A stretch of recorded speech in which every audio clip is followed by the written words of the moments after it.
পরপর 3টে ঘর ফলো করুন, পরপর 2টো ক্লিয়ার দেখতে পাচ্ছেন। গ্রাউন্ড ফ্লোরটা খালি হাফ দেখছেন, হাফ জলে ডুবে। দুদিকে জানলাও আছে, 3টে 6টা। সামনের সিঁড়িটা স্ট্রেট নিচের ঘরেই নামছে, তাই তো? বুঝতে পারছেন তো? তো দাদা এটাকে কি বলে জানেন? রাজস্থানী বাউরি।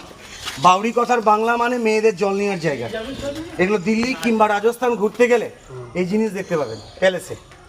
ব্যাপারটা দেখুন, এই বাড়ির মেয়েরা আসতো, সিঁড়ি দিয়ে নামতো, সিঁড়ি দিয়ে নেমে মেয়েরা 2nd ফ্লোরে বসতো।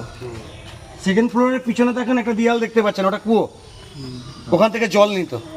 কেন জানেন? যাতে ব্রিটিশরা রাস্তা দিয়ে তখন হাঁটাচলা করতো, ব্রিটিশরা স্ট্রেট দেখতে পেতো মেয়েরা ঘরে বসে জল নিচ্ছে।